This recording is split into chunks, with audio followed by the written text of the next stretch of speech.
Il avait plu ce matin-là, une de ces bruines légères qui font miroiter les routes et chuchoter les arbres. Chanidu était assis près de la fenêtre de son modeste bungalow de 3 chambres à Enugu, regardant les gouttes de pluie faire la course sur la vitre. Dans ses mains, il tenait une photographie usée, Ngozi, son sourire figé dans le temps, tenant leur fils nouveau-né, Junior. 10 ans, murmura-t-il. Junior avait maintenant 10 ans. Le garçon avait ses yeux à elle, grands, expressifs et remplis d'un feu tranquille. Un léger coup à la porte le tira de ses pensées. C'était Junior, déjà en uniforme scolaire, le sac à dos sur une épaule. « Papa » dit doucement le garçon. Chanidu sourit et posa la photo. « Entre, champion. Prêt pour l'école » Junior hocha la tête. « On pourra passer voir la tombe de maman après l'école aujourd'hui » Le cœur de Chanidu rata un battement. Junior ne demandait pas souvent. Quand il le faisait, cela signifiait que quelque chose le tracassait. Bien sûr. Nous irons ensemble. Le garçon sourit, satisfait. Chanidu le regarda s'éloigner et le silence revint. Il se souvenait encore des cris le jour de la mort de Ngozi. Le sang. Le visage sombre du médecin. Nous avons sauvé le bébé, avait-il dit. Comme si cela allégeait la perte. Mais à bien des égards, c'était le cas. Junior devint sa raison d'être. Son ancre. Pourtant, 5 ans à élever seul un garçon avait été difficile. Amis et famille l'encourageaient à aller de l'avant. Ngozi ne voudrait pas que tu sois seul, disait-il. Junior a besoin d'une mère. Alors, quand il rencontra Cassandra, il eut l'impression que Dieu s'était de nouveau souvenu de lui. Elle était chanteuse de gospel dans son église, avec une voix de miel et des yeux qui ne sciaient jamais. Leur cours fut lente mais réfléchie. Il observait comment elle souriait à Junior, comment elle s'agenouillait pour lasser ses chaussures un dimanche après le service. Cela le fit fondre. Un soir, alors qu'ils étaient assis sous un manguier derrière l'église, il demanda « Serais-tu vraiment d'accord pour élever le fils d'une autre femme ?» Cassandra n'hésita pas, « J'ai perdu ma mère quand j'avais 8 ans, dit-elle. Cette douleur ne part jamais. Si je peux l'aider à ne pas ressentir ça, je le ferai. » Les larmes montèrent aux yeux de Chinidu. « Que Dieu te bénisse, Cassandra. » Elle prit sa main et sourit. « Il ne manquera pas d'amour maternel. Je le promets. » Cette promesse fit de nouveau croire Chinidu. Un mariage suivit. Il fut simple, sain et plein d'espoir. Pendant un temps, tout alla bien. Au début de leur mariage, leur maison rayonnait de rire. Cassandra préparait le petit déjeuner en musique, parfois de vieilles chansons higlife, d'autres fois du gospel. Elle faisait des crêpes en forme de cœur pour Junior et lui apprenait à dire le bénédicité les yeux fermés. Jésus, merci pour les œufs, pour papa et pour nouvelle maman, priait Junior, ses petites paumes jointes. Chinidu les observait toujours depuis le seuil de la porte, le cœur débordant de joie. La famille qu'il pensait ne plus jamais avoir était là, vivante, présente, joyeuse. Un samedi matin, Junior fit irruption dans leur chambre, portant une cape improvisée faite de torchons de cuisine. « Maman Cassie, je suis Super Junior. Tu veux jouer ?» Elle rit, le soulevant sans effort dans les airs. « Vole jusqu'à la cuisine et prends ta cape. Nous allons faire du pain à la banane pour papa. » Chinidu, qui se rasait dans la salle de bain, sourit pour lui-même. Oui, c'était bien. Mais lentement, les choses changèrent. Cela commença par de petites choses. Cassandra fronçait les sourcils quand Junior la corrigeait. Non, maman Cassie. Papa a dit que je ne peux regarder les dessins animés qu'après mes devoirs. Son sourire se crispait. Essaies-tu de me mettre dans l'embarras? Non, disait-il en se recroquevillant. Puis vinrent les soupirs. Ton fils est trop sensible, disait-elle à Chinidu alors qu'ils étaient au lit. Il pleurniche tout le temps. Il a 10 ans. N'empêche. Il a besoin de structure. Chinidu hésita, mais hocha la tête. La structure, c'était bien, n'est-ce pas? Un soir, Junior entra dans le salon, un papier à la main. Maman Cassie, tu as jeté mon devoir. Je l'ai trouvé dans la poubelle. Elle leva les yeux de son téléphone, calme. Ce n'était pas un devoir. C'était un dessin. Non, c'était pour l'école. Elle se tourna vers Chinidu. Ton fils devient impoli. Junior, dit doucement Shinidu. Excuse-toi auprès de ta mère. Mais papa. Maintenant.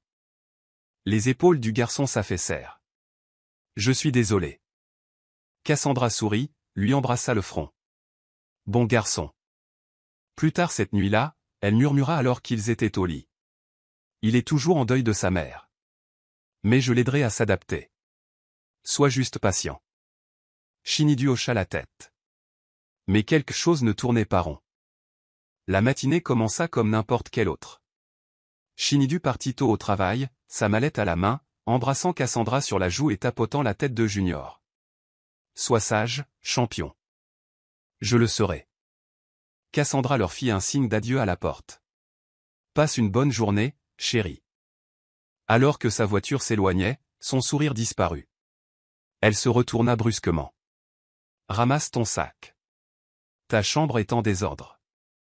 Junior cligna des yeux. Je l'ai nettoyé hier soir. Ne discute pas avec moi. Il croisa les bras. Il ne comprenait pas. Cet après-midi-là, il eut faim et alla à la cuisine. Cassandra était au téléphone. J'essaie, chérie, mais le garçon est comme un fantôme. Il me regarde tout le temps. Pose des questions. Comme si la maison lui appartenait. Junior prit une pomme sur le comptoir. Ne touche pas à ça, aboya-t-elle en raccrochant. Mais j'ai faim. Est-ce que je ressemble à ta bonne? Il s'arrêta, la pomme tremblant dans sa main. Elle la lui arracha et la jeta dans l'évier. Va dans ta chambre. Les larmes menaçaient de couler, mais il hocha la tête et s'en alla. Plus tard ce soir-là, Shinidu rentra à la maison, accueilli par l'odeur du riz jollof et des bananes plantains frites. Cassandra l'accueillit avec un baiser. Où est Junior? Demanda-t-il. Dans sa chambre. Je lui ai dit de ne pas sortir avant d'avoir fini sa punition. Une punition? Elle soupira. Il m'a manqué de respect. Encore. Shinidu se frotta le front. Cela devient fréquent. J'essaie d'aider, mon amour. Mais il a besoin d'une discipline ferme. Sinon, il grandira en pensant qu'il peut défier l'autorité. Junior ne sortit pas ce soir-là. Il s'endormit affamé, recroquevillé sur un oreiller humide de larmes silencieuses. Le week-end, il avait cessé de l'appeler « Maman Cassie ». Il parlait peu. Souriait moins. Et Shinidu, aveuglé par l'amour et le travail, ne remarqua pas le changement. C'était un jeudi après-midi, le genre où les nuages menaçaient de pleuvoir mais ne le faisaient jamais. À l'intérieur de la maison, une tension silencieuse bourdonnait comme un fil électrique défectueux. Shinidu était rentré du travail plus tôt. Cassandra l'accueillit à la porte avec un sourire plaqué sur le visage. Elle souriait toujours quand elle voulait contrôler le récit. « Chérie, dit-elle doucement, il faut qu'on parle. » Shinidu, épuisé mais curieux, laissa tomber son sac d'ordinateur sur la chaise de la salle à manger et desserra sa cravate. « Qu'est-ce qu'il y a? » C'est Junior. Le cœur de Shinidu se serra.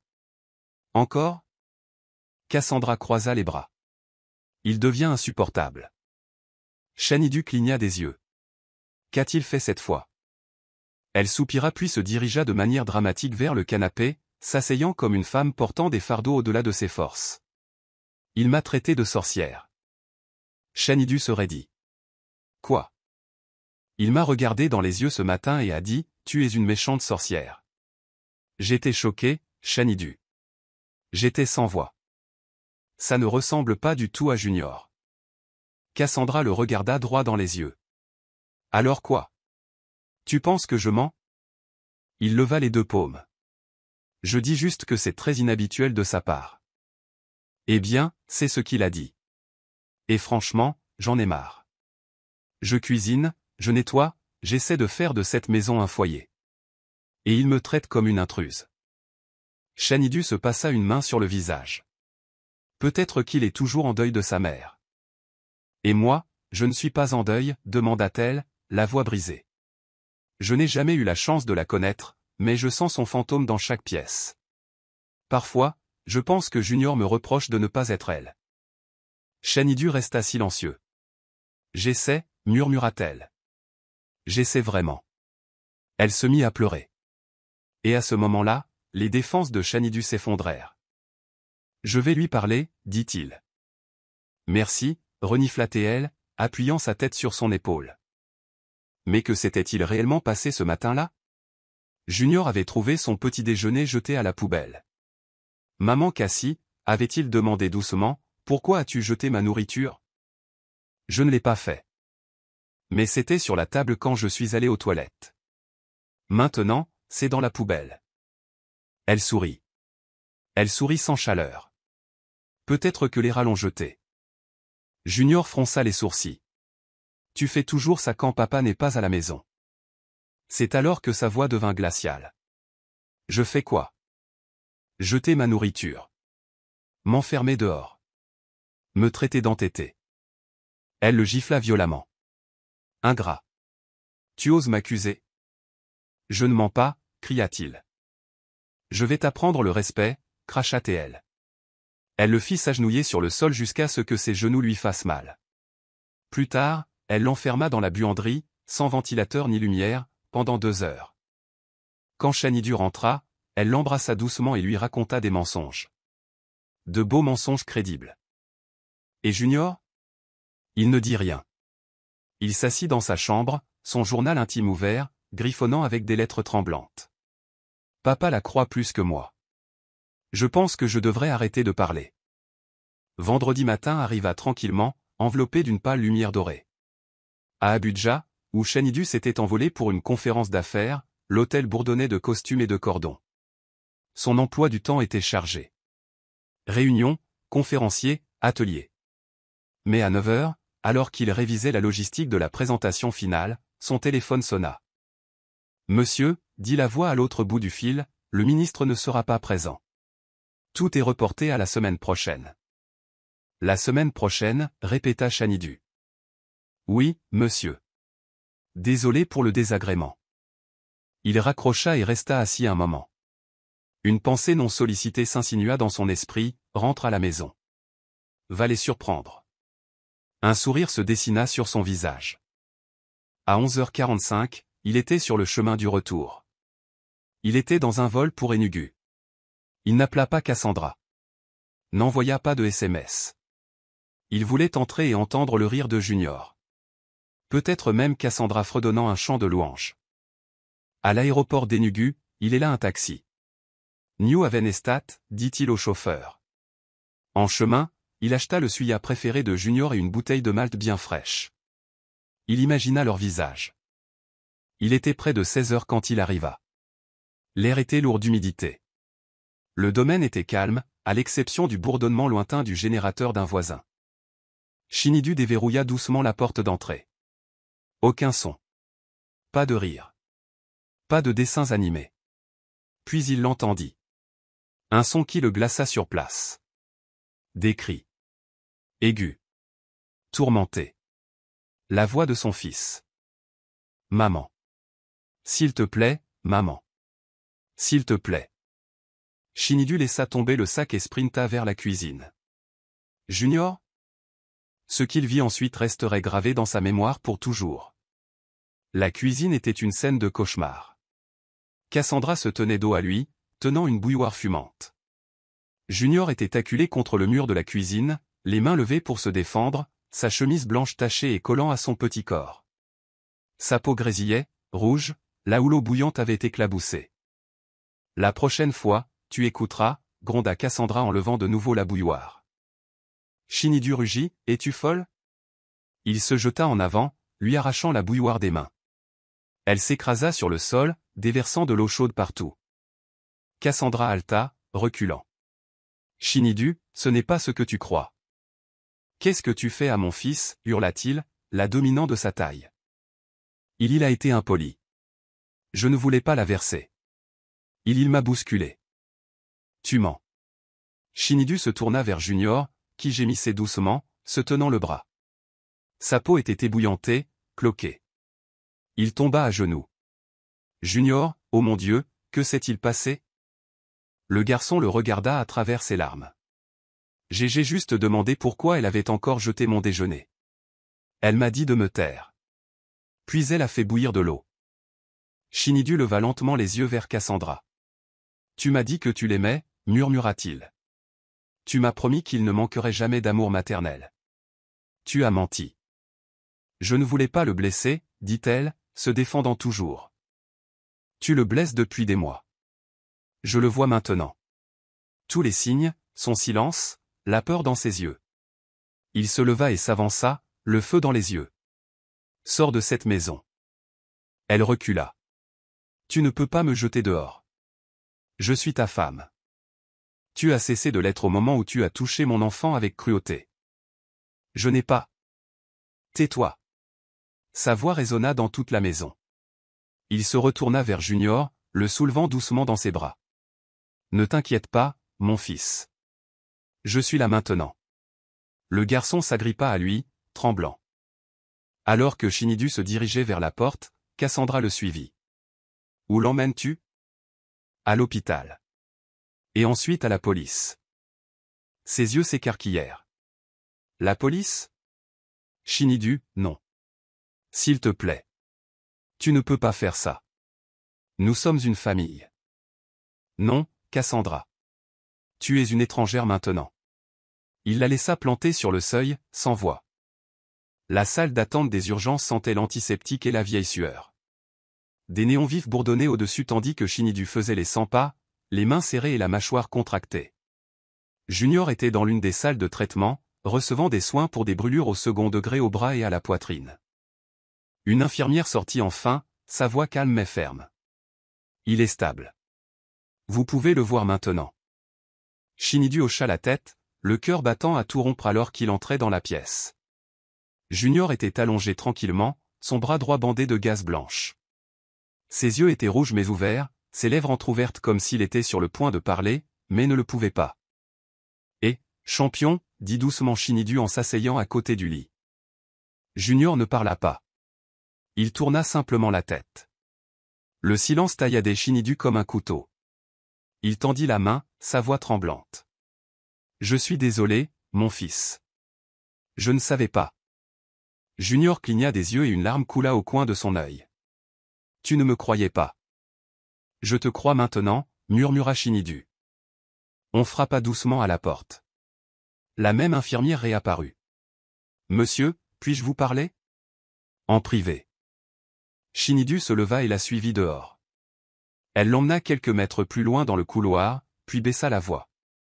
Monsieur, pardonnez-moi de vous demander, mais est-ce la première fois que cela arrive? Les sourcils de Shinidu se froncèrent. Que voulez-vous dire? Nous avons remarqué d'autres marques. De vieilles cicatrices. Le long de son dos et de ses épaules. Quelques brûlures en cours de guérison. Des ecchymoses. La bouche de Shinidu devint sèche. Il n'a jamais rien mentionné, murmura-t-il. Il ne l'aurait pas fait, dit-elle, ses yeux bienveillants mais fermes. La plupart des enfants ne le font pas. Ils le cachent.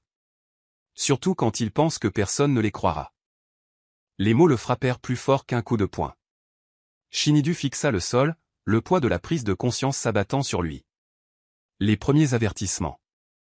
Les retraits silencieux. La façon dont Junior avait un jour hésité avant d'embrasser Cassandra. Et il avait tout ignoré. J'étais aveugle, murmura-t-il. Ne vous blâmez pas trop longtemps, monsieur, dit doucement l'infirmière. Ce qui compte maintenant, c'est ce que vous ferez ensuite. Shinidu hocha la tête une fois, un feu commençant à s'allumer en lui. Où est le poste de police le plus proche? Le policier de service était dans la fin de la quarantaine, avec un visage dur et de profondes rides sous les yeux qui suggéraient qu'il en avait trop vu. Et qu'il croyait très peu de choses. Mais un seul regard sur le rapport de l'hôpital et les photos des blessures de Junior, et toute sa posture changea.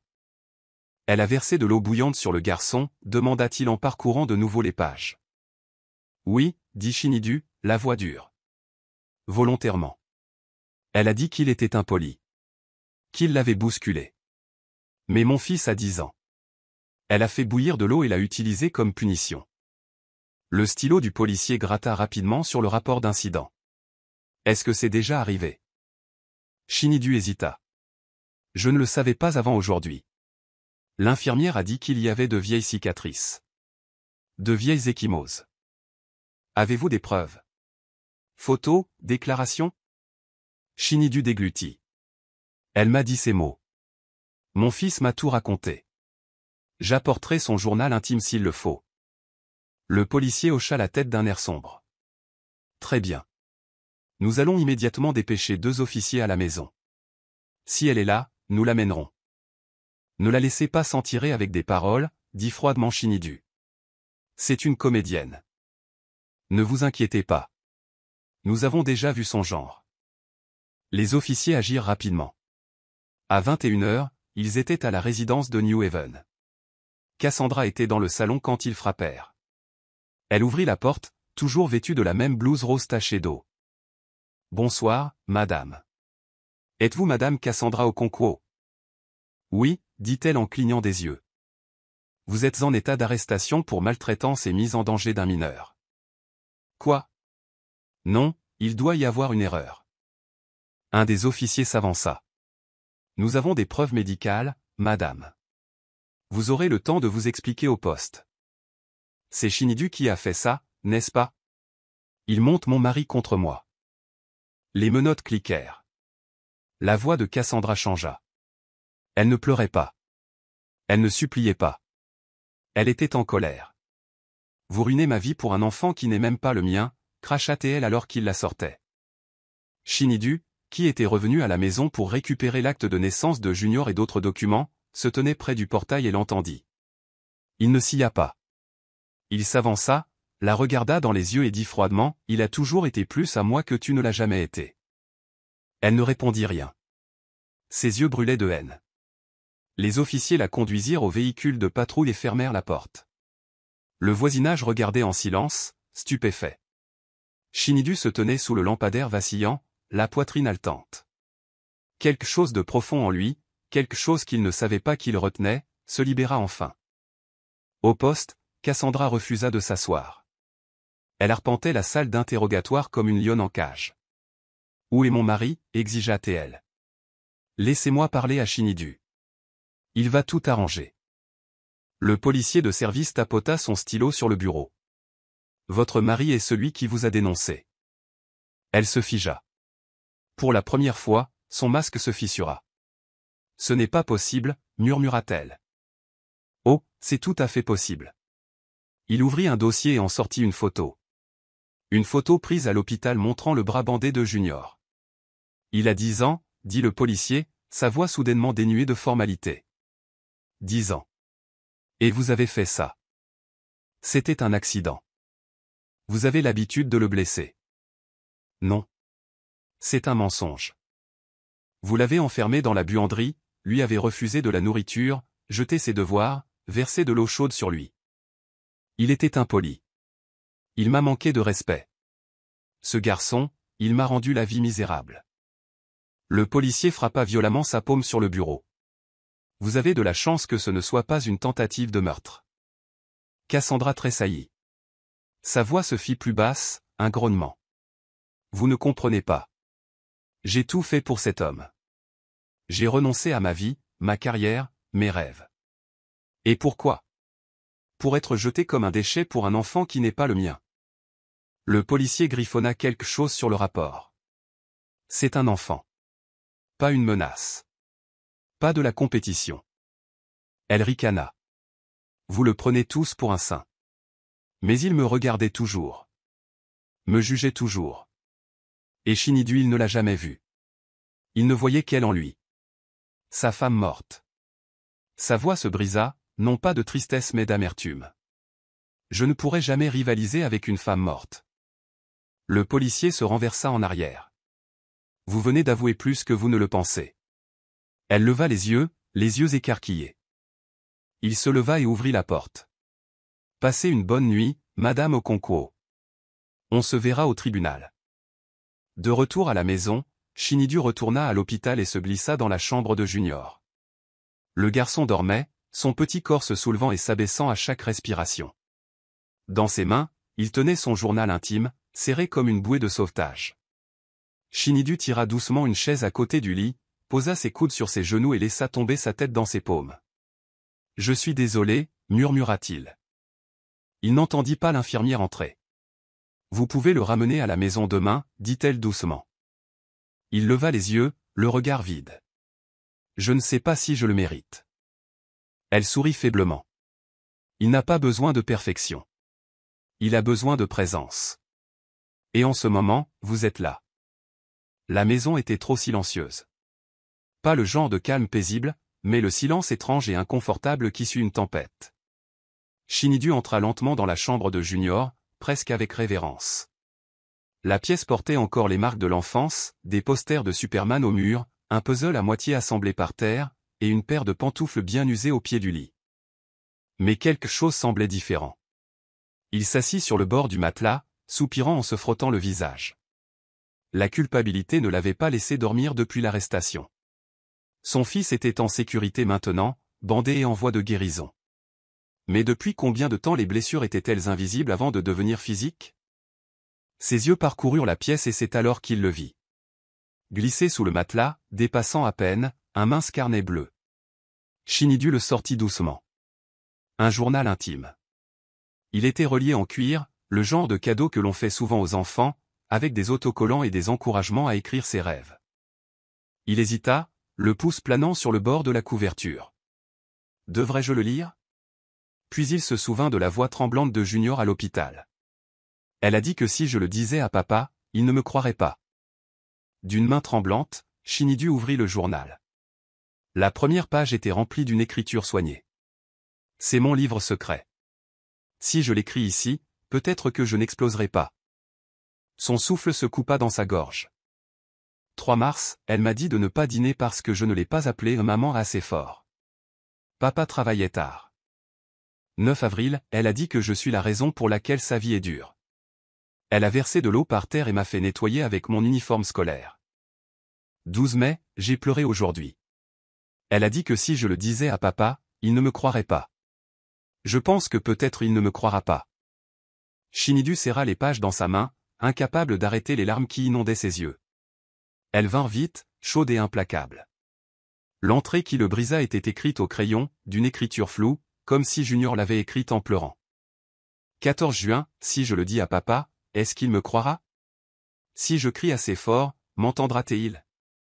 Il laissa tomber le journal et pleura dans ses mains. Pas les larmes silencieuses d'un chagrin tranquille, mais des sanglots gutturaux, forts, douloureux, sans retenue. La douleur d'un père qui avait failli à la seule personne qui dépendait le plus de lui. Il avait promis à Ngozi, toutes ces années auparavant, qu'il protégerait leur fils. Et il ne l'avait pas fait. Le jour de l'audience au tribunal se leva gris et couvert, comme si le ciel lui-même était en deuil. Shinidu se tenait devant le palais de justice dans un costume sombre, Junior à ses côtés, vêtu d'une chemise boutonnée et d'un pantalon marine. Le garçon tenait fermement la main de son père, et Shinidu pouvait sentir le tremblement nerveux dans les doigts de son fils. « Tu n'as pas à avoir peur », murmura Shinidu. Junior hocha la tête, bien que ses yeux restassent fixés sur les marches de marbre devant lui. À l'intérieur de la salle d'audience, un léger brouhaha régnait. Amis, étrangers, fonctionnaires du tribunal. Quelques journalistes étaient également arrivés, leurs stylos et calepins prêts. L'histoire de Cassandra avait fait son chemin dans le domaine public. La femme d'un pasteur accusé de maltraitance d'enfants. Elle entra par la porte latérale, menottée, flanquée de 2 officiers. Ses cheveux étaient attachés en arrière, son visage pâle mais composé. Elle portait un tailleur-jupe gris, toujours présentable, essayant toujours de contrôler la pièce. Mais ses yeux se posèrent immédiatement sur Shinidu et Junior. Elle les fixa. Shinidu ne scia pas. Il enroula simplement un bras autour des épaules de Junior et le guida vers le banc des témoins. Quand Cassandra prit la parole à la barre, elle fit ce qu'elle avait toujours fait, jouer la victime. « J'étais dépassée, dit-elle, la voix brisée. Je faisais tout. La cuisine, le ménage, m'occuper d'un enfant qui ne m'a jamais accepté. J'ai fait de mon mieux, mais j'étais humaine. J'ai craqué. » Son avocat hocha la tête solennellement. « Pouvez-vous expliquer les brûlures ?» Elle baissa les yeux, sa voix un murmure. « Ce n'était pas intentionnel. Il m'a bousculé. Je faisais bouillir de l'eau pour le thé. Il m'a surprise. Et les cicatrices sur son dos? » Elle leva les yeux, humides. « Je n'ai jamais posé la main sur lui. Celle-ci devait dater d'avant mon arrivée. » Des murmures parcoururent la salle. Puis ce fut le tour de Junior. Le huissier le conduisit doucement à l'avant.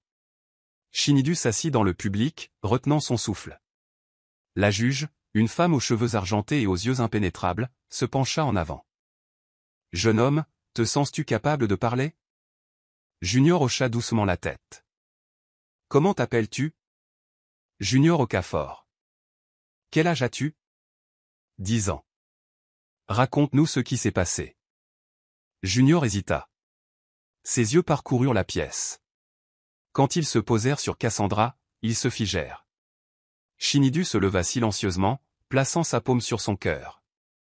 Le garçon le vit et une étincelle de courage jaillit derrière son regard larmoyant. Elle versait de l'eau chaude près de mes jambes, commença Junior. Elle la faisait bouillir, puis me faisait rester près de la cuisinière à gaz et disait, « La prochaine fois, ça te touchera. » Des halètements éclatèrent à l'arrière. Elle jetait ma nourriture. Me faisait m'agenouiller pendant des heures. M'enfermait dans la buanderie. Sa voix se brisa. Elle disait que j'étais une malédiction. Que papa aimait plus un fantôme qu'elle. Que je ruinais sa vie. Silence. Épais, assourdissant. La mâchoire de la juge se contracta. T'a-t-elle déjà dit de ne rien dire ? Junior hocha la tête. Elle a dit que papa ne me croirait jamais. Et pourquoi ne le lui as-tu pas dit ? Parce que je pensais qu'elle avait raison. Une larme coula sur la joue de la juge. Pas d'autres questions, dit doucement le procureur. Alors que Junior descendait, Cassandra se leva. Il ment ? Le huissier s'approcha immédiatement. Madame, veuillez rester assise. Il ment ? Ce garçon m'a toujours détesté. Demandez à Shinidu, il me détestait. Mais Shinidu se leva lentement et dit d'une voix claire et forte, je le crois. Cassandra le fixa, la poitrine haletante. Je crois chaque mot. 2 semaines plus tard, le tribunal se réunit de nouveau. Junior n'assista pas cette fois. Shinidu jugea préférable de le protéger du coup final. Mais il vint seul, portant une copie imprimée du journal de son fils, surlignée, annotée, préservée. Cassandra entra dans la salle d'audience, escortée par les 2 mêmes officiers. Elle semblait plus mince maintenant, plus pâle. Le feu dans ses yeux s'était atténué, mais la fierté demeurait. Elle ne le salua pas. La juge prit son siège, des papiers à la main. Ce tribunal a examiné les preuves, commença-t-elle, y compris les rapports médicaux, les preuves photographiques et le témoignage direct du mineur, Junior Okafor. La salle était silencieuse. Bien que la défense ait plaidé le dépassement émotionnel, nous ne pouvons excuser les abus physiques, la manipulation émotionnelle et la cruauté calculée envers un enfant. Cassandra expira brusquement. Cassandra Okonkwo, vous êtes par la présente condamnée à 7 ans de prison pour maltraitance d'enfants, coups et blessures, et mise en danger. Il n'y eut pas de cris. Pas de larmes. Cassandra regarda simplement droit devant elle, stoïque, sans vie. Puis elle se tourna vers Shinidu, sa voix tranchante, finale. Tu le regretteras. Mais il resta ferme. Non, dit-il doucement. Je regrette de ne pas l'avoir vu plus tôt. Le marteau tomba. Et tout d'un coup, c'était fini. Ou du moins, c'est ce qu'il pensait. Alors que Shinidu sortait du palais de justice sous le soleil éclatant d'Enugu, il sentit quelque chose en lui changer. Ce n'était pas du soulagement, c'était quelque chose de plus calme, de plus sacré. Un commencement. Il sortit son téléphone et appela la maison. Junior répondit, la voix douce. Papa ? Elle ne reviendra pas, dit doucement Shinidu. Il y eut une longue pause. Puis, d'accord. Je rentre à la maison. J'ai fait des nouilles instantanées, ajouta le garçon. Je t'en ai gardé. Shinidu sourit. Merci, mon fils. J'arrive bientôt. En montant dans sa voiture, il regarda le journal une dernière fois, les petites pages fragiles qui contenaient les cris de son fils. Il tendit la main vers la boîte à gants et l'Y déposa soigneusement. Plus comme une preuve. Mais comme un souvenir. Preuve de survie. Et d'une seconde chance. Les premiers jours après la condamnation ressemblèrent à une lente expiration. Une que Shinidu retenait depuis des mois, peut-être même des années.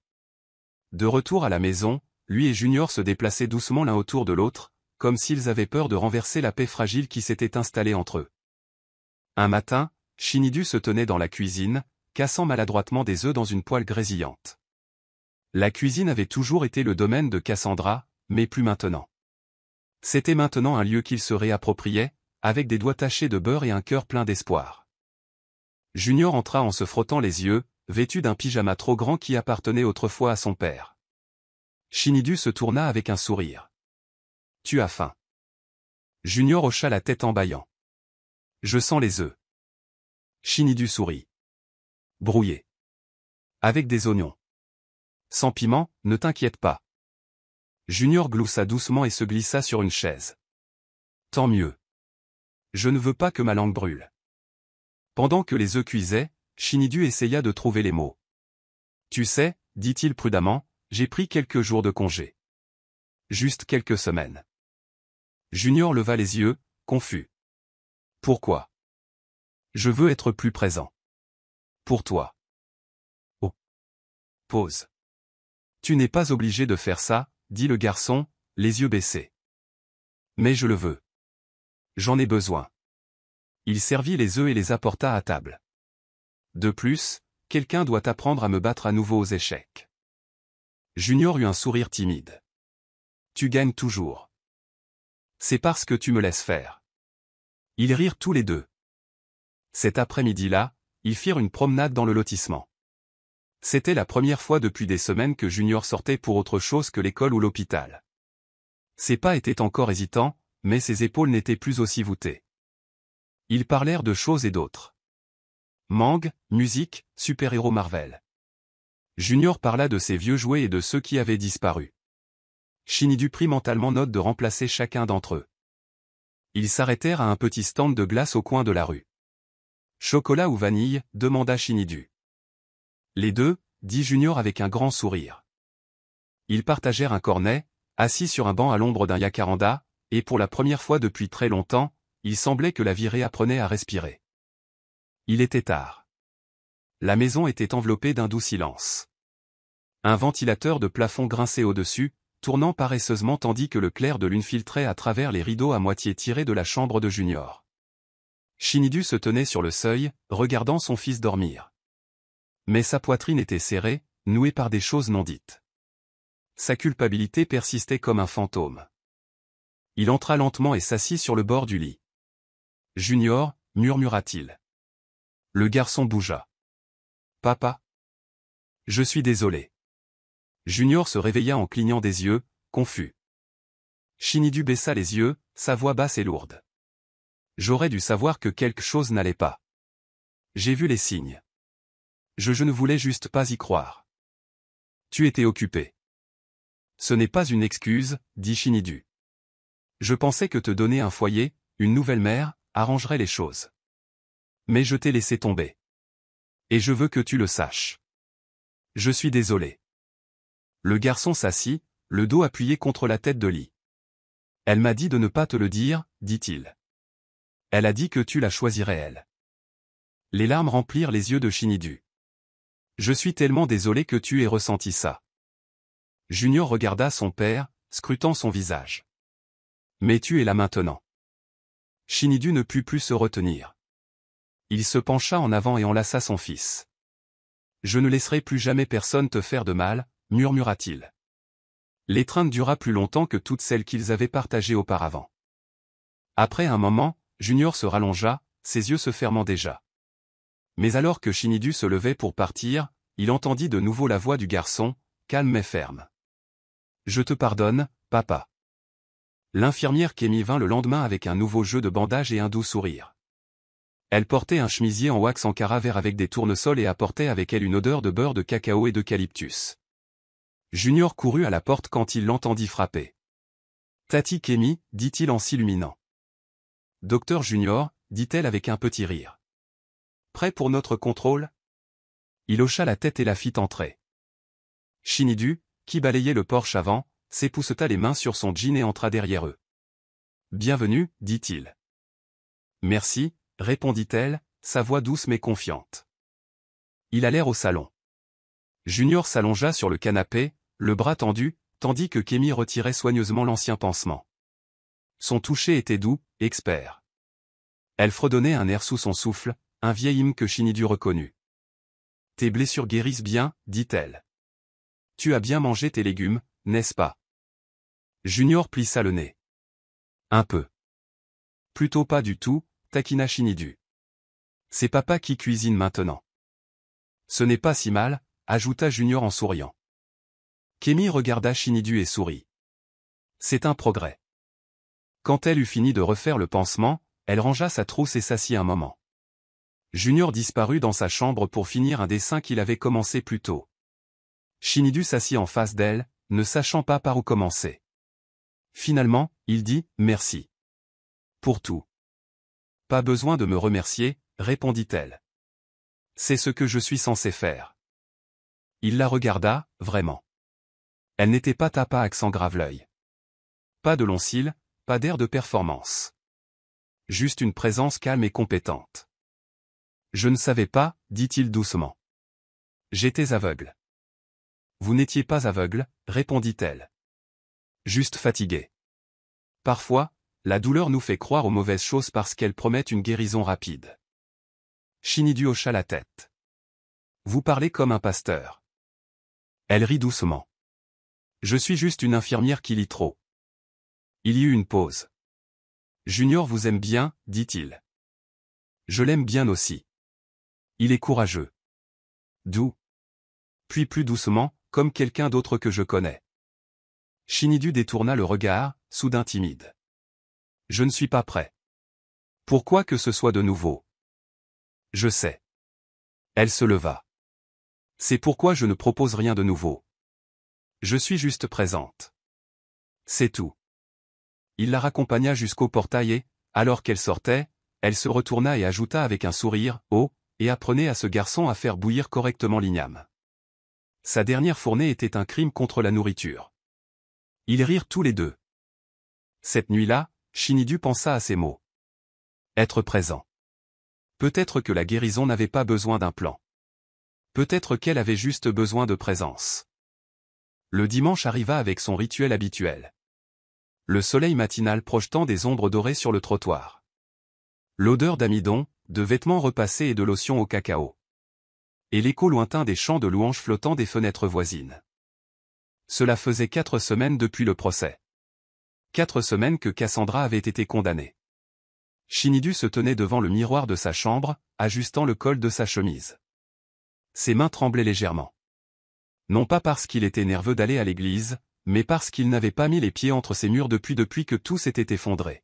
« Papa, est-ce que je peux mettre celui-là » La voix de Junior interrompit ses pensées. Il se tourna. Le garçon se tenait sur le seuil dans une chemise blanche impeccable, un gilet noir et un nœud papillon légèrement de travers. Il ressemblait à une version miniature de Shinidu. « Tu ressembles à un professeur, » dit Shinidu en souriant doucement. Junior sourit. « J'ai l'air intelligent ? » Tu as l'air du garçon le plus intelligent de tout Enugu. Shinidu se pencha et ajusta le nœud papillon, puis passa doucement une main dans les cheveux de Junior. Prêt? Junior hocha la tête. Prêt. Dès qu'ils entrèrent dans l'église, les murmures commencèrent. Ah, regarde, c'est frère Shinidu. N'ont-ils pas dit que sa deuxième femme a été arrêtée? 2 femmes. Toutes les 2 parties. Quelque chose ne va pas avec cet homme. J'ai entendu dire que le garçon était le problème. Shinidu entendit chaque mot, bien qu'ils fussent enveloppés de faux sourires et de poignées de main polies. Il serra plus fort la main de Junior. Alors qu'il descendait l'allée pour s'asseoir près du milieu, certains regards les suivaient. D'autres se détournaient rapidement. Le pasteur Raymond les vit de la chair et fit un signe de tête subtil, son expression impénétrable. Mais sœur Angela, la chef des placeurs, sourit et s'approcha avec une douce chaleur. « Soyez les bienvenus, dit-elle en offrant un bonbon à Junior.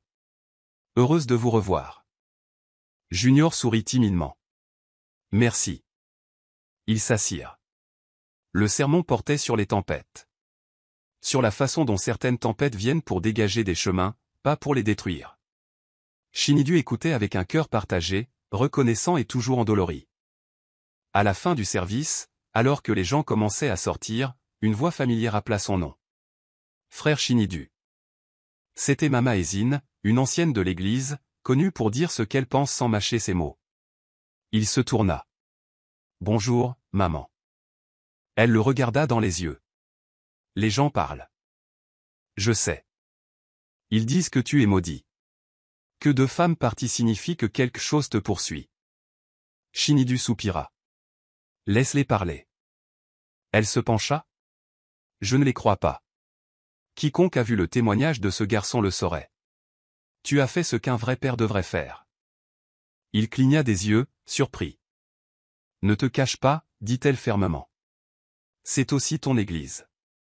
Et sur ce, elle se retourna et s'en alla. Shinidu resta là un moment, tenant la main de Junior. Puis il sourit. Allez, dit-il à son fils. Allons manger du riz jollof. L'enveloppe arriva un mardi matin. Elle était simple, sans marque, et légèrement froissée. L'écriture sur le devant était reconnaissable entre toutes. Des traits nets et précis. En majuscule. À Monsieur Shinidu Okafor.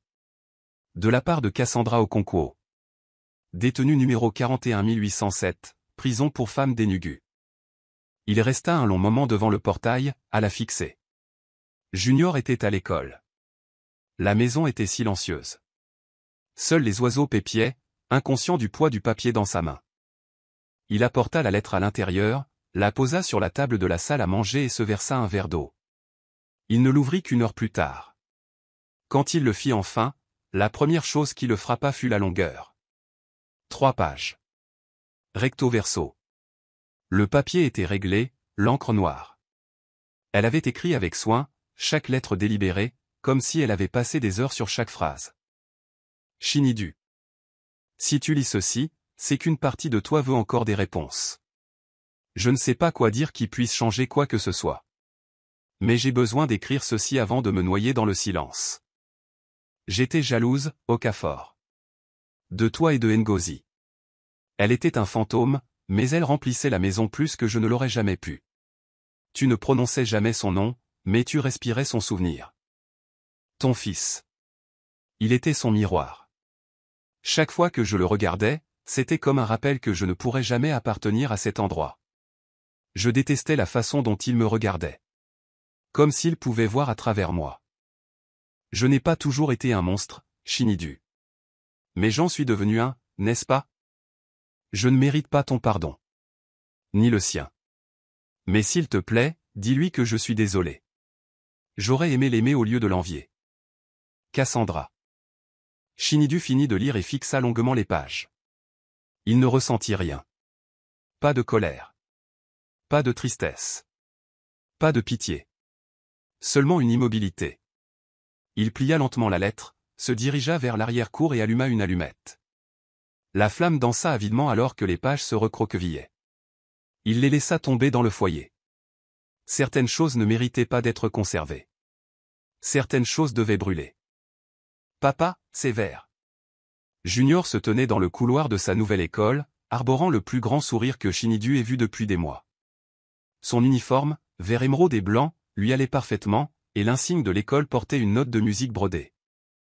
L'école communautaire Saint-Marc était plus petite, moins prestigieuse que son école précédente, mais ce qu'elle manquait en prestige, elle le compensait en cœur. La directrice, une femme à la voix douce nommée Madame Obi, s'était agenouillée pour parler à Junior à hauteur des yeux lors de l'entretien d'admission. Nous croyons que chaque enfant est une histoire, avait-elle dit. Pas seulement un élève. Junior avait souri à cela. Shinidu avait pris sa décision sur le champ. Maintenant, le premier jour, Junior attrapa sa boîte à lunch et courut vers le portail. Shinidu marchait à ses côtés. Excité? Junior hocha vigoureusement la tête. Ils ont un club de musique. Je vais m'inscrire. Shinidu haussa un sourcil. La musique? Depuis quand? J'aime les sons. J'aime ce que je ressens. Infirmière Kemi dit que peut-être je pense en musique. Shinidu sourit. Ça me semble juste. Ils atteignirent le portail où les élèves affluaient déjà. Tu veux que je t'accompagne à l'intérieur? Demanda Shinidu. Junior secoua la tête. Je suis grand maintenant. D'accord. Mais pas de bagarre. Pas de bagarre. Pas de lancer de livres. Junior gloussa. Papa. Pas de dispute avec tes professeurs. D'accord. Il partit en courant, faisant un signe de la main avant de disparaître par les portes de l'école. Shinidu resta là un moment, à regarder. Non pas qu'il n'ait pas confiance en l'école, mais parce que c'était la première fois depuis longtemps que son fils courait vers quelque chose au lieu de s'enfuir. Cet après-midi-là, quand Junior rentra à la maison, son visage était rouge d'excitation. Je me suis fait un ami. Il s'appelle Tob. Il est Iron Man. Et il mange du gari avec du lait. Ça a l'air d'un super gamin. Et devine quoi d'autre? Quoi? Ils m'ont choisi pour jouer du clavier pour le concert. Shinidu cligna des yeux. Attends, tu joues du clavier. Junior haussa les épaules. Pas encore. Mais j'apprends vite. Ils rirent tous les deux. La semaine du concert arriva rapidement. Shinidu s'assit au premier rang de la petite salle de l'école, un téléphone avec appareil photo à la main. Les parents remplissaient les chaises, s'éventant avec des programmes. Quand le club de musique entra, Junior se dirigea vers le clavier et ajusta le micro. Puis il se tourna, balayant la foule du regard. Il repéra instantanément Shinidu. Leurs regards se croisèrent. Et Junior sourit. Pas le genre forcé. Pas le genre incertain et craintif. Mais le vrai. Le genre que Shinidu n'avait pas vu depuis avant Cassandra. Il lui sourit en retour et mima « Je suis fier de toi ». Junior fit un petit signe de tête, posa ses doigts sur les touches et commença à jouer. La musique était douce, hésitante au début, mais elle grandit. Stable. Confiante. Joyeuse. Chaque note était une déclaration. J'ai survécu. Je guéris. Je suis à la maison. La première pluie d'octobre tomba comme une bénédiction. Elle crépitait doucement sur les toits, dansait sur les feuilles de bananier et envoyait les enfants crier à travers les flaques d'eau de la cour. À l'intérieur de la maison des Okafor, une chaleur rayonnait, de la vapeur s'élevant du riz jollof sur la cuisinière, des chaussettes séchant près de la porte, et des rires étouffés provenant du salon. Junior était assis en tailleur sur le tapis, construisant une tour de Lego qui penchait dangereusement à gauche. Ton mur gauche est faible, dit Kémy en observant depuis le canapé. Junior fronça les sourcils. Je l'ai renforcé avec 3 briques. Elle se pencha en avant avec une fausse gravité. 3 briques inégales. Cette tour ne survivra pas à un coup de vent. Il sourit. On dirait ma maîtresse. Je prends ça comme un compliment. Shinidu entra du couloir avec un torchon sur l'épaule. Est-ce que quelqu'un vient d'insulter notre futur architecte? Il en sera un meilleur s'il écoute les retours, répondit Kémy, les yeux pétillants. Junior gloussa et ajouta 2 autres briques, surcorrigeant. Toute la structure s'effondra. D'accord, peut-être que tu as raison, admit-il. Peut-être, taquina TL. Shinidu versa 3 verres de sobo frais du réfrigérateur et les distribua. A de meilleurs choix de Lego, trinqua-t-il. Junior fit teinter son verre. Et a de meilleures briques. Kémy leva le sien. Et aux mains qui guérissent. Un bref et confortable silence suivit, jusqu'à ce qu'elle sorte de son sac à main un petit objet relié en cuir.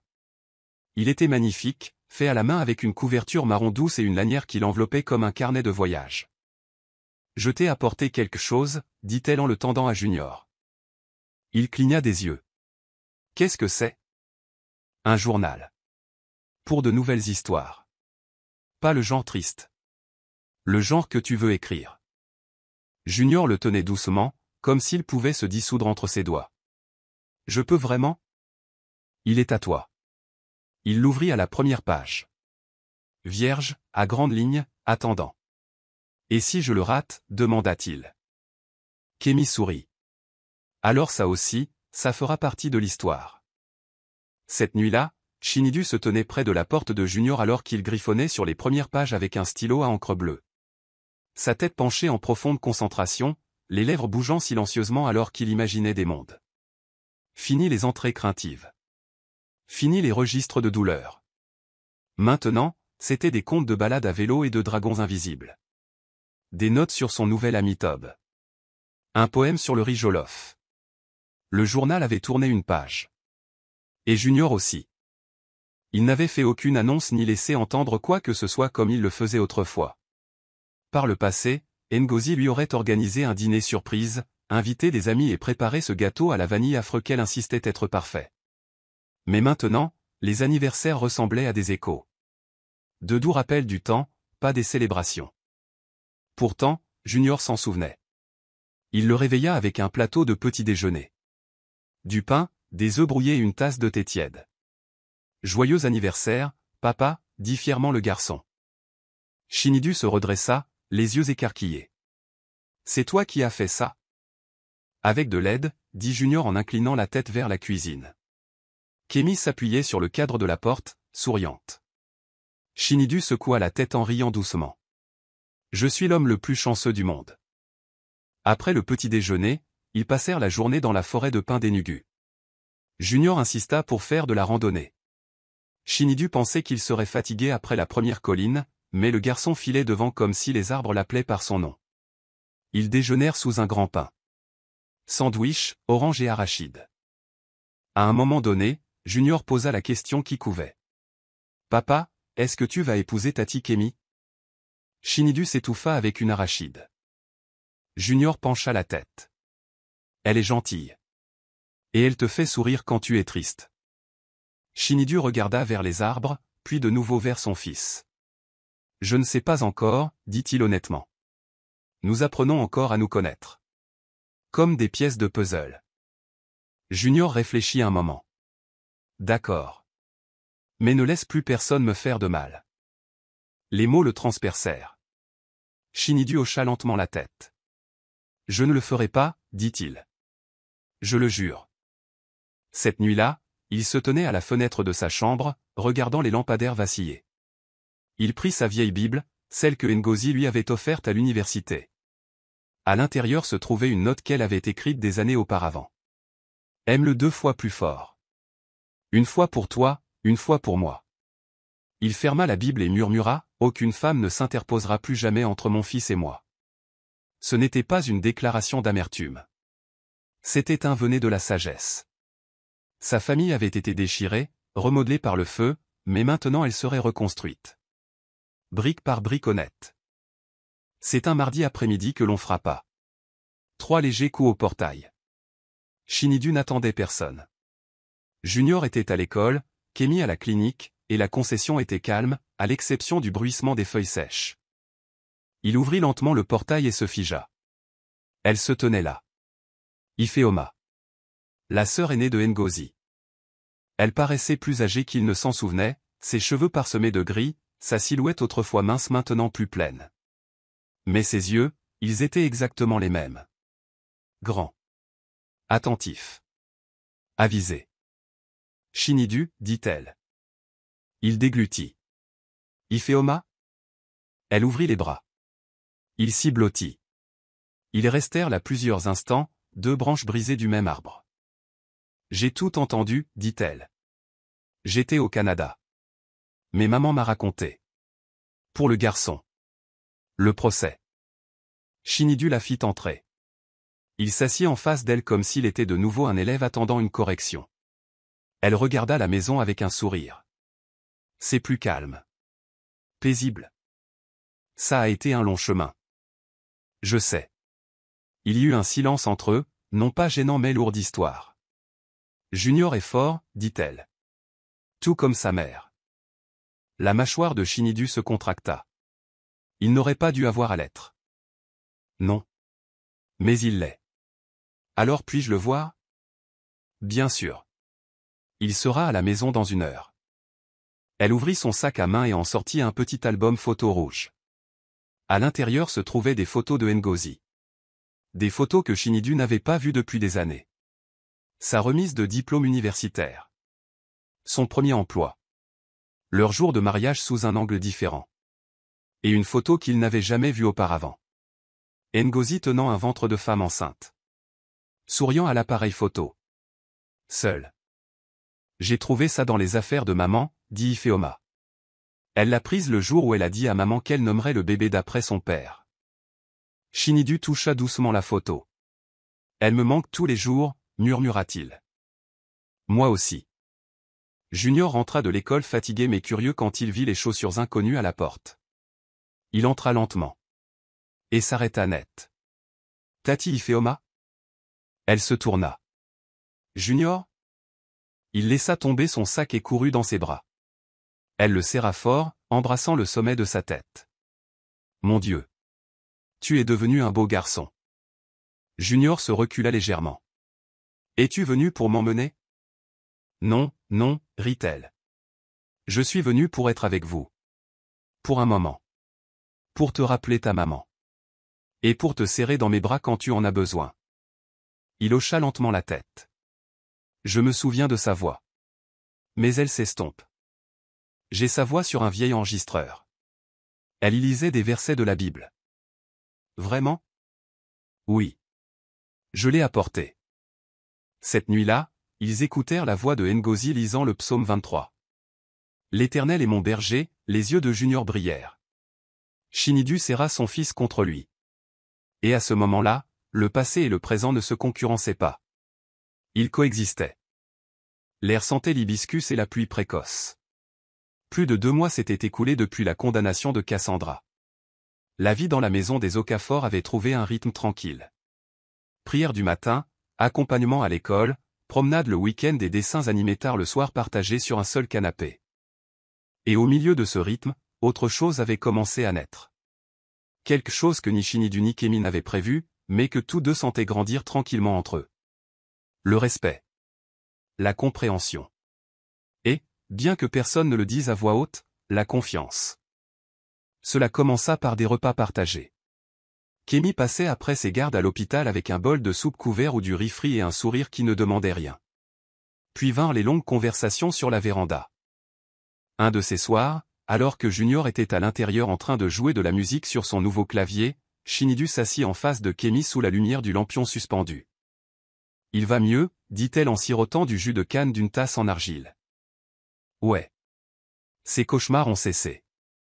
Il mange même à nouveau de la cara. » Elle sourit. C'est comme ça qu'on sait qu'un enfant guérit vraiment. Quand il recommence à demander la nourriture qu'il aimait avant. Ils restèrent assis en silence pendant un moment. Shinidu la regarda attentivement. Vous ne vous êtes jamais imposé. Pas une seule fois. Kemi ne croisa pas son regard immédiatement. Je n'étais pas là pour remplacer qui que ce soit. J'étais juste là. Il hocha lentement la tête. Junior m'a posé une question, dit-il. Oh. Il m'a demandé si je vous aimais bien. Kemi se tourna, un petit sourire curieux sur les lèvres. Et qu'avez-vous dit? J'ai demandé si ce serait d'accord si je vous aimais bien. Elle haussa un sourcil.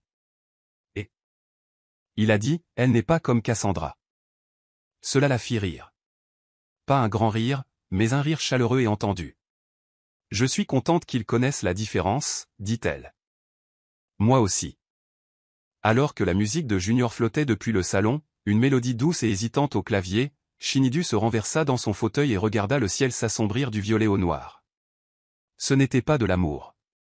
Pas encore. Mais c'était quelque chose de plus fort que l'engouement. C'était de l'espoir. Les samedis matins étaient devenus sacrés. Pas de réveil. Pas d'uniforme. Pas de précipitation. Juste la paix.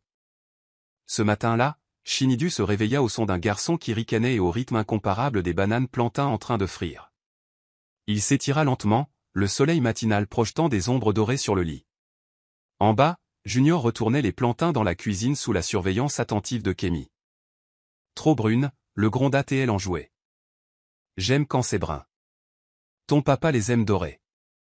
Je cuisine pour moi, pas pour papa. Shinidu entra juste au moment où Junior se retourna et pointa avec une spatule. Tu vois? On parlait de toi. Shinidu leva les 2 mains. Je viens en paix. Kemi lui tendit une assiette chaude et un sourire. Assieds-toi. Mange. Alors qu'ils se rassemblaient autour de la petite table à manger, Shinidu regarda Junior dévorer sa part avec une joie gourmande. La lumière de la fenêtre attrapa la joue du garçon, et pour la première fois depuis longtemps, il n'y avait aucune ombre dans ses yeux.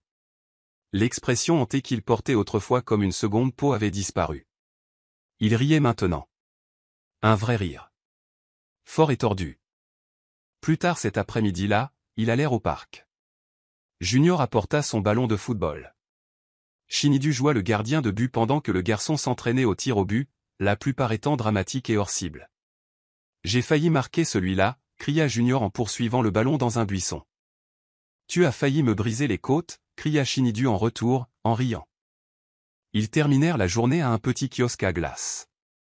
Kémy les y rejoignit, toujours dans son uniforme d'infirmière, les joues rouges de chaleur. Junior commanda une triple boule chocolat, vanille et fraise et Kémy fit semblant de le gronder. 3 parfums? Tu vas fondre plus vite que la glace. J'en ai besoin, insista-t-il. Je grandis. Cette nuit-là, Shinidu borda Junior. Papa, dit le garçon juste avant de fermer les yeux, j'aime notre vie maintenant. Shinidu déglutit. Je l'aime aussi. Pas de police. Pas de cris. Pas de douleur cachée derrière le silence. Juste normal. Paisible. Honnête. Pour la première fois, la maison ne se sentait pas seulement en sécurité. Elle se sentait comme un foyer. Kémy ne s'est jamais imposée. Elle n'a jamais demandé de clé. Elle n'a jamais réarrangé les meubles ni revendiqué des armoires. Elle s'est simplement présentée. Et a continué à se présenter.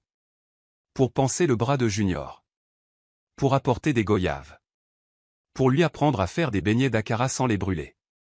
Pour déposer des fournitures scolaires et aider aux devoirs quand Shinidu était trop fatigué pour y voir clair.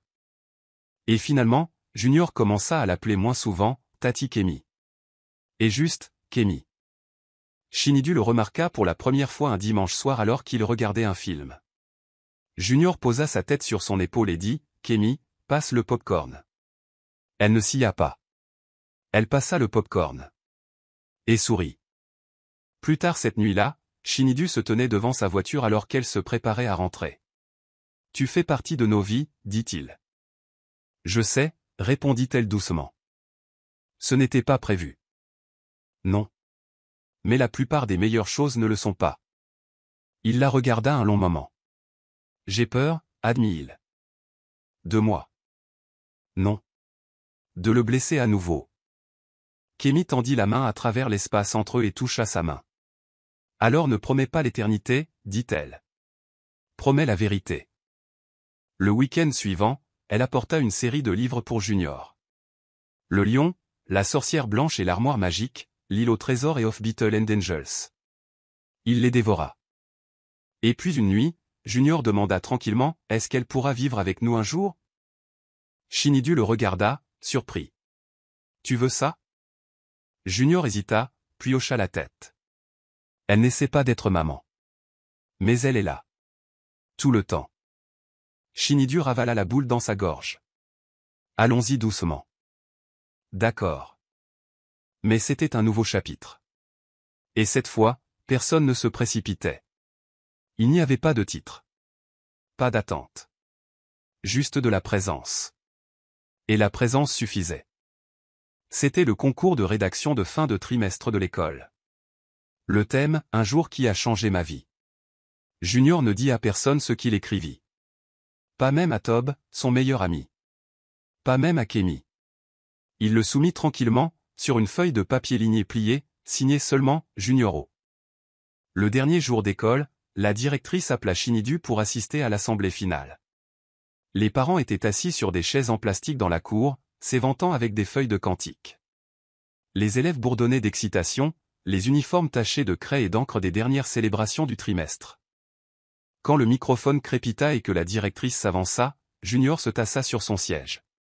Nous avons demandé aux élèves d'écrire sur un jour qui a changé leur vie, dit-elle. Une rédaction s'est démarquée, non seulement par la qualité de l'écriture, mais aussi par son honnêteté. Elle ajusta ses lunettes. Elle s'intitule « Le jour où mon père m'a sauvé ». Des halètements et des murmures parcoururent la cour. Shinidu se tourna lentement, le souffle coupé.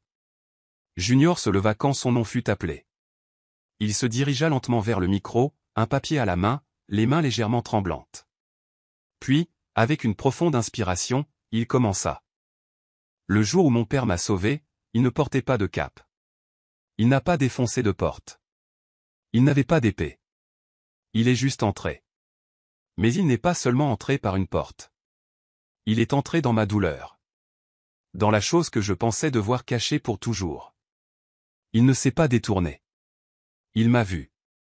Il m'a cru. Et grâce à cela, j'ai retrouvé ma vie. Il n'y avait pas un œil sec dans la foule. Shinidu resta assis, figé, les yeux brillants, le cœur battant à tout rompre. Les applaudissements furent tonitruants. Après l'assemblée, Junior courut vers son père, le visage rouge. « Tu ne m'as pas dit que tu écrivais ça, » dit Shinidu.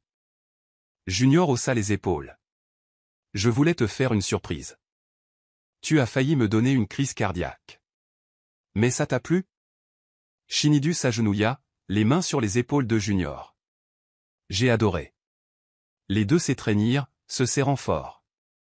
Cette nuit-là, alors qu'ils étaient assis autour de la table du dîner, Kemi alluma 3 petites bougies sur un gâteau surprise qui disait « Au héros qui a vu ». Et quand Junior souffla les bougies, il ne fit pas de vœux. Il n'en avait pas besoin. Il avait tout ce qu'il souhaitait. Un père qui le voyait. Une femme qui était présente. Et un foyer où la paix ne chuchotait plus dans les coins, mais dansait ouvertement dans chaque pièce. Je suis heureux que vous soyez arrivés à la fin. J'espère que l'histoire vous a plu. N'hésitez pas à cliquer généreusement sur le bouton « J'aime » et à vous abonner pour d'autres récits captivants comme celui-ci. Nous aimerions connaître votre avis, quelles leçons avez-vous tirées de cette histoire? Partagez vos réflexions dans les commentaires ci-dessous. À la prochaine histoire.